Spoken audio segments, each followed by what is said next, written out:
So I've talked at length about my love for the Silver Bayonet. I've even done a fun little narrative battle report. But how do you actually play the game? What are the mechanics? Well, join me, Rifleman Peach and Major Richard Sharp as we take you through a small journey on how do you play the Silver Bayonet. I'm Peachy and this is Peachy Tips. Right, Rifleman Peach, what makes a good Silver Bayonet unit? The ability to fire 3 rounds a minute, so in any weather. No, you daft bugger. An officer, and a bloody good one at that. Every Silver Bayonet unit must be led by an officer. They could be a dashing, swashbuckling aristocrat, or a rugged hero risen from the ranks. Whatever you decide, this will be your starting point and will help inform the rest of the unit you create. This is your officer's starting stat line. Every figure is defined by these numbers. Speed, how fast your model moves in inches. Melee, the prowess in combat. The higher the number, the better the chance of striking your opponents. Accuracy, the figure's skill at using projectiles like rifles, pistols and such like. Defense, how hard it is to land a damaging blow. The higher the defense, the better at dodging blows. Courage, this determines the figure's ability to deal with fear, as well as withstand or overcome magics like spells. Health, this is how much physical punishment the figure can take before it's taken out. All damage is taken from this number. Once it reaches 0, the model is out of the game. Recruitment. Now this stat isn't used in the actual game, but critical to building up your Silver Bayonet force. On your officer, the number represents how much you can spend on your unit, in this case 100. On the soldiers, which we'll look at later, this is their actual recruitment cost. So if you wanted more elite soldiers in your unit, the less you'll be able to field in your games, and so on. And so on that note, your Silver Bayonet forces can't exceed 8 miniatures, and that's including the officer. Also, to add some variety to your officers, you can increase their stat lines, so you'll need to do each of the following. Increase their melee or accuracy by 1, then increase their speed or health by 1, and finally their courage by 1 or recruitment by 5, which potentially means you can recruit something a little bit more special if you needed to. You can also give them attributes to add even more uniqueness to your officer. Then it's a simple matter of naming your officer and picking equipment from the armory. You're allowed 6 equipment slots and you can pick items from the general or special armory sections. However, you can only take up to 2 items from that special armory. Regardless, have fun and do some cool converting and make some great looking officers. What you see here, Rifleman Peach, is the scum of the earth. Perfect for kicking that Dracula fella in the balls. There's so many pretty uniforms to pick from, Mr. Sharp, sir. Aye, even blue. Hang on, you're not meant to be here. Sod off, you French bugger. Once you've created your officer, it's a simple matter of picking soldiers to join you on your adventures. Also, depending on your nation, you can have access to very unique troops too, like the Highlander for the British, or the Old Guard for the French. Again, like the officer, they too have a similar stat line, except the recruitment tab is a far lower number, as that is how much they'll cost to be recruited. However, at the end of the day, you can mix and match and really do what you want. If you want the French pioneer in your British unit, you can. Right, next up is picking the location to take on your enemies. It's bloody key you pick the right spot. What happens if they get the best spot first, Mr. Sharp, sir? Shut it, Peach. There are many ways to set up a table. Often the scenario gives you some guidelines as to what goes where, but most of the time you can just have fun making a cool narrative setting. Most scenarios include 2 or more clue markers. These are points designated to be of interest on the table. What they represent will vary from scenario to scenario. It could be the remains of some unfortunate farmer or a magic and powerful ring that turns the bearer invisible. Stay back sharp. For the actual tokens themselves, use whatever you have at hand to represent these. Each scenario will also include a clue marker table. Again, these will vary depending on the scenario. Also, you'll need a deck of cards to use with the clue marker table. There'll be a list of which card you'll need on the actual clue marker table itself. Remove these cards, shuffle them up and place them to the side. This will be your clue marker deck. Right, Peach, next up we're going to look at Czechs. Check, Mr. Sharp, sir. What are Czechs? Are they members of the Austrian Empire, sir? Ah, save me from this imbecile. The most common type of dice rolls is the check. Whenever a player is required to make a dice roll, it's called upon to make a check. You'll roll 1 power dice, here I'm using red, and 1 skill dice, which I'm using white, and then you add the results together. If the check is labelled with the name of a stat, for example a melee check, it means you roll both these dice, then add your figure's melee stat line to the result. So in this case, if it's an infantryman, I'm adding +1 to whatever I've rolled. Some checks have target numbers or TN if you're reading from the book. So if you're called upon to make a speed check, for instance, it has a number TN14. All you need to do is roll both the dice and add your speed to the result. If it's 14 or higher, you've passed the check. If it's not, you failed it. Also, the colour dice are important. As I've stated, my red dice are power and my skill dice are white, so sometimes you might need to refer to those later on. And just be clear with your opponent if you use different coloured dice. Also, at the start of each game, you'll need to create a fate pool. These are extra dice that can be used during the game. You'll normally start with 2 power dice, 2 skill dice, and a monster dice. These may be increased by special rules within units or clues discovered in the game. These dice can be used in several different ways. Rerolls, just use the relevant coloured dice to reroll a mishap. Negate damage, if you're taking a few hits, use a power or skill dice, roll it. If the result is 10, all the damage is negated. Cool. Otherwise, whatever you've rolled, divide that number by 2, round it up, and then that's how much damage is negated. Quick reload. Spend a skill or a power dice to reload your weapon. This normally takes an action, which we'll cover soon, but using a dice from the fate pool will free up to do other heroics. Monster dice. These dice can be used to modify a monster's action, so you could use a dice to get them to attack a different target or move to another clue marker, saving you from having to deal with them in the short term. They can also be used when a monster makes a check. You can get that monster to reroll the result, but it only replaces the result if the score is higher. Great for getting those critters to kill your opponents quicker. So, Rifleman Peach, you ready to see some action? Not really, sir. Can't we just keep chatting? This is really nice. No, you bloody bugger. We got French to kill. Silver Bayonet is played in a series of turns. These are broken down into phases.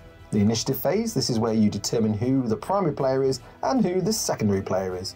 You both roll off, making an initiative check. So again, that's using both dice, a red one and a white one in my case.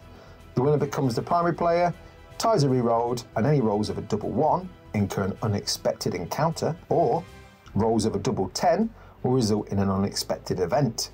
These just add extra flavour and drama to the game and are super fun. Primary player phase 1. So let's say the British won the roll-off, they now get to activate half of their unit. So I have 8 people in my unit, I only get to activate 4 of them. Activations are the things that let you do stuff. Every model gets to move and then do something else like shoot or reload or investigate a clue marker or punch a zombie in the face. Though if you wish, you can just stand there and do nothing. It's entirely up to you. Take our Highlander, for example. He's moved up to the barn and then chooses to investigate. He draws a card from the clue marker deck, then checks that against the relevant clue marker table. I made this one up. 3 revenants or zombies appear. Or this Brunswicker. He's moved, but chooses to sprint. Here, he makes a sprint check. You roll both dice. If it's a 10 or more, you can move 4 inches. If it's less than 10, you only move 2. So it's just a matter then, Mr. Sharp, of moving about, finding stuff, then getting out?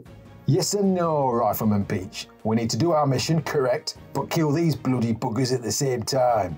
So for Sharp's activation, he moves into combat and then is allowed to make a melee attack, and we'll cover melee very soon. Another thing you can do is climb up or over obstructions, like Hans Gruber here. He has a movement of 6, so he's going to move 2 inches to the room building.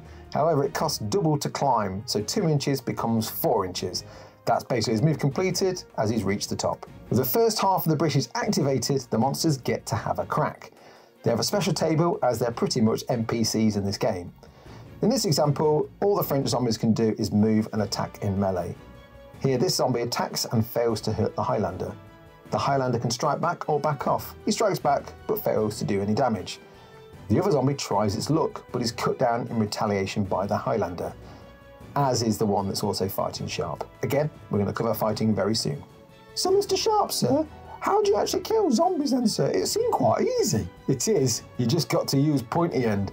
Let's not get ahead of ourselves, Peach. Let's see what the French are up to first, then we'll get into the rules of fighting. In this phase, the player who lost the initiative roll gets to activate all of the models in their unit. Activate them as and how you see fit. Rolling for sprint checks if you need to make any. These 2 fellas weren't quite able to make it to the clue marker to investigate it, so they'll need to wait until next turn to see what secrets it holds. However, the younger fella here was able to move and investigate the clue marker. This time, not reveal any monsters, but some useful trinket. More often than not, these will add power dice or skill dice to your fate pool. With all the French forces now activated, the remaining British can now activate. Now, sometimes I see the split activation for the primary player as an advantage, as you can react to your opponent, and sometimes it can cause you some grief as well. Regardless, it adds a nice level of tactics to the game. Right, Peach, let's have a look at your shooting. I bloody love shooting.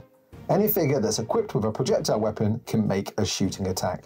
To shoot, you'll need to be in range and line of sight. Can you see them? And can you reach them? To make a shooting check, roll a power dice and a skill dice, then add them together. Now, at the time of filming, I mistook that 6 for a 9, but let's pretend it's a 9. The total being 12, I'm also adding +1 to this because of the soldier's accuracy stat. giving me a total of 13. All we do here is compare that number to the target's defence, which is also 13, so it's a hit. To work out how much damage the poor Brunswicker has sustained, we look at the red power dice. That number is 3, so he takes 3 wounds or points of health. Now there are modifiers for range and cover, etc. I'm just not going to use them in this example. Then it's a matter of placing some cotton wool or something like that, so you know who's fired and who needs to reload. Now the Brunswicker has some choices. He may return fire or do nothing. Both of these options will leave him standing nicely in the open, or he can dive for cover, meaning he can make a 2-inch move in any direction as long as it doesn't get them closer to the enemy. He's going to dive for cover. Now, Peach, if you can't kill him with shot, then it's the cold steel. Now, Peach, come at me with your best. All right, Mr. Sharp, sir. Ah, me crown juice. Ah. Ooh. Get up, you silly bugger. As we discovered earlier, once you move into melee range, you can fight. Much like shooting, you roll a power dice and a skill dice. Add any stat modifiers, like this Pioneer's melee stat of +1, giving him a total of 19.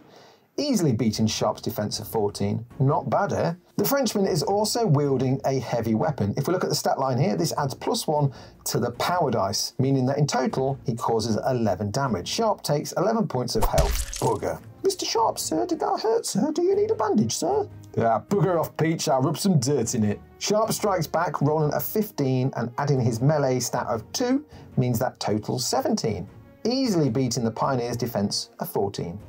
Unfortunately, the power dice is only a 6, so he only scores 6 points of damage on the Frenchman. He has no other benefits or bonuses, so it's a straight 6. Once Sharp has fought, the Pioneer backs off, though I may have accidentally made Sharp move here by accident. Oops. As soon as the melee attack ends, all figures are given a fatigue token. For each token, they will suffer -1 to their defense and melee stats. Means they're getting tired and find it hard to hit and block. Seeing a chance for glory, this member of Napoleon's Old Guard charges in against Sharp. The Old Guardsman rolls a 7, even with adding his melee stat of +1, and Sharp's reduced defense because he's all tired in that, it still fails to land a blow on our heroic rifle officer. Sharp retaliates, but due to his wounds and his aching sword arm, only scores an 8, minusing 1 for that fatigue token. It's not doing so good. Eek. Sharp and the Old Guardsman gain fatigue tokens, meaning poor Sharp's on 2 now. Luckily, they'll be removed at the end of the turn. Phew. In this example, the zombie shambles forwards, not only hits, but as the Brunswickers already took a few hits from shooting earlier, it's enough to finish the poor bugger off.